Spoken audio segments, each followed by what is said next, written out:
Iminota 3 gusa niyo byatwara isi kugira ngo ihinduke ivu. Ibiriho byose biba umuyonga. Izi ntwaro 5 z'Uburusiya zifite ubushobozi bwo guhagarika ubuzima ku isi. Umujyi umwe ntacyo uri cyo. Ibihugu byinshi bishobora gusenywa icyarimwe. Ibi si filime kandi si inkuru y'iterabwoba, ahubwo ni ukuri kwihishe mu bubiko bw'intwaro za kirimbuzi mu Burusiya. Mu kiganiro cy'uno munsi reka dutembere mu bubiko bw'intwaro za kirimbuzi mu Burusiya. Turebere hamwe intwaro 5 za kirimbuzi zirimo zishobora kurimbura isi mu minota 3 gusa. Ese izi ntwaro zimeze zite? Zikora zite? Reka tubirebere hamwe. Nimba uri mushya hano kanda subscribe kandi ukande like. Uhawe ikaze.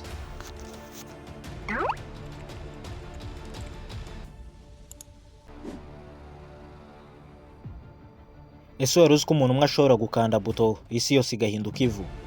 Zino ntwaro 5 ziramutse zikoreshejwe, ubaye ifite ubushobozi bwo kudapfa, wahumbya amaso ukayahumbura isi wisigayeho wenyine. Ibintu byose byabaye umuyonga, abantu bose bapfuye.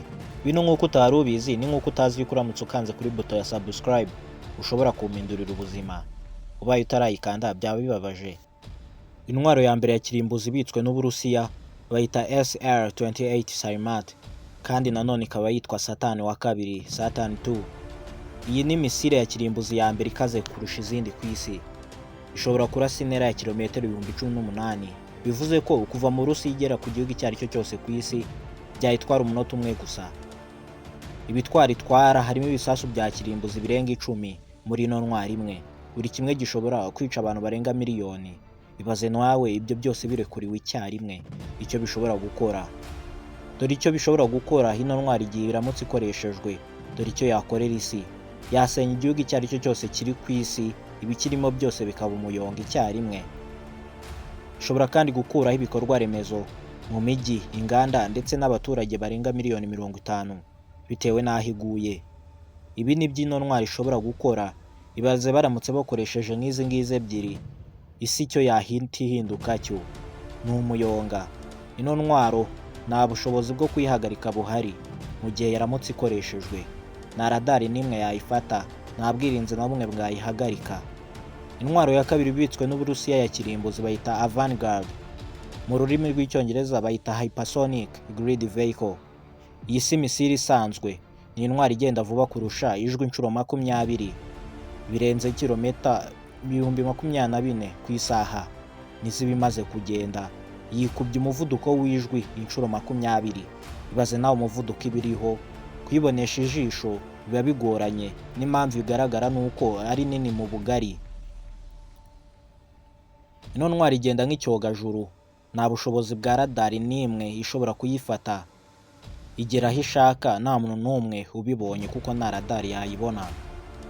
Dore icyo ishobora gukora ku isi igihe iramutse ikoreshejwe, igihe Uburusiya bwafata icyemezo cyo kuyikoresha.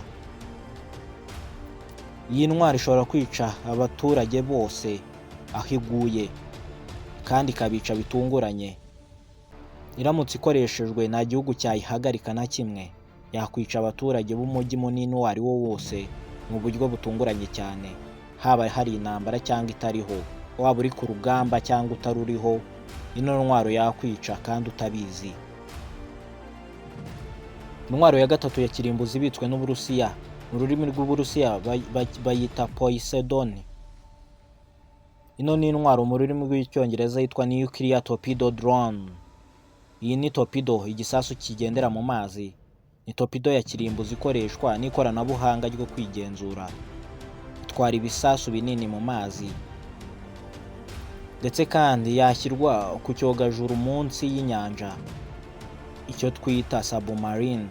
Kino gisasu niho kigendera, ikagera ku nkengero z'igihugu nka Amerika cyangwa Ubwongereza, igaturitsa igatera tsunami ya kirimbuzi. Iramutse ibaye iri muri ano mazi, kuri no mijyi cyangwa se bino bihugu byubatse ku nkombe z'amazi, ku nkengero z'inyanja, baramutse bayihaturikirije, yatera umuhengeri cyangwa se tsunami, umwuzure mu mujyi wose ushobora kurimbura abatuye igihugu. Ino ntwaro iramutse ikoreshejwe, dore ibyo ishobora gukora ku isi, dore ibyo yakangiza. Ishobora gutera umutingito w'amazi, icyo twita tsunami.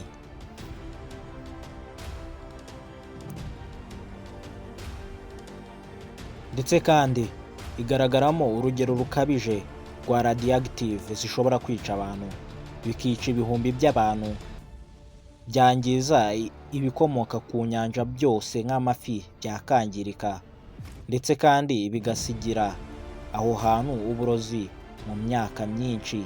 Ino ntwaro iramutse itewe ahantu igakoreshwa, amazi yaguyemo, ndetse kandi n'ayo mazi aho yaguye hasigara uburozi buzamara imyaka myinshi, bivuze ngo n'abandi bazavuka yazabagiraho ingaruka.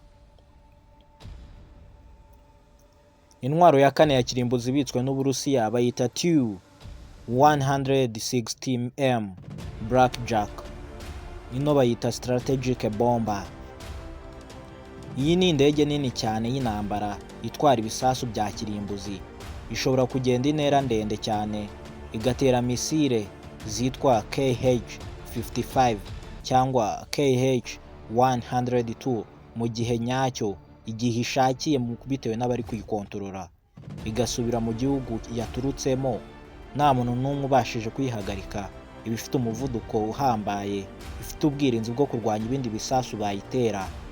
Ino ni intwaro ihambaye, ni intwaro ya gatanu ya kirimbuzi ishobora kwangiza isi ku isi ibitswe n'Uburusiya. Dore iramutse ikoreshejwe ibyo ishobora kwangiza ku isi, ishobora gutera ibihugu byinshi icyarimwe, cyane cyane igihe itwaye ibisasu birenze kimwe, kuko igisasu kimwe gusa gikora ibitangaje, gikora bibi bitangaje. Yakoreshejwe ishobora gusenya ahantu hose hatarimo kurwana, kuko itarangwa ku buryo bworoheje. Nta radari nayo ishobora kuyifata, ntabwo byoroshye kuyirwanya, ndetse kandi mu kurwana indege ku ndege nta yindi ndege yayirwanya ngo iyitsinde. Intwaro ya gatanu ihambaye ibitswe n'Uburusiya ku ino si ya rurema bayita RS-24 ino kandi ikaba yitwa Intercontinental Ballistic Missile ICBM. Iyi misile ikoreshwa mu buryo busanzwe bw'ubwirinzi bwa kirimbuzi mu Burusiya, ndetse kandi ishobora kurasa ibihugu birenze kimwe icyarimwe, ndetse kandi ishobora gutandukanya ibisasu ishobora kohereza ibisasu mu byerekezo bitandukanye. Ishobora kurasa igisasu kimwe gusa, buri kimwe ikagicamo kabiri ikacyohereza mu bice bitandukanye. Ino ntwaro dore iramutse ikoreshejwe ibyo ishobora kurimbura ku isi, ishobora kwica abantu barenga miliyoni 10 mu gihe gito, mu masegonda make cyane iramutse igeze ku butaka. Iramutse ikoreshejwe kandi hamwe n'izindi zose zafatanyaga gusenya igice kinini cy'isi.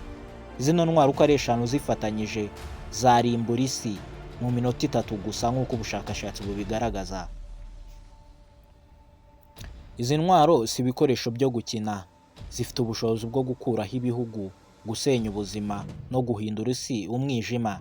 Nta gihugu na kimwe cyazikoresha ngo kize gisigare, kiramutse kizikoresheje nacyo cyabigenderamo.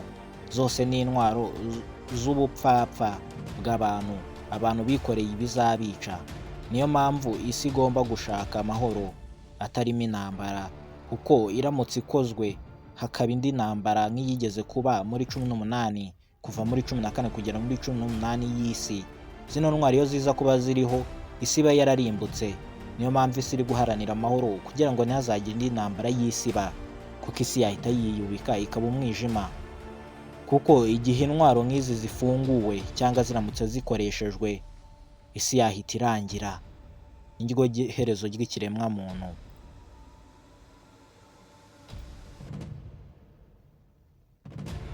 Nkubwira ngo uno ni umusozo w'ikiganiro nari nabateguriye, njye wakikugezagaho nitwa Ronje. Nimba uri mushya hano ntugende udakanze subscribe kugira ngo uzajye ukomeza kubona n'ibindi biganiro nk'ibi ngibi. Ntibagirwe gukora ku nzogera, kanda like, usige comment. Mbabwira ngo amahoro y'Imana akomeze kubana namwe.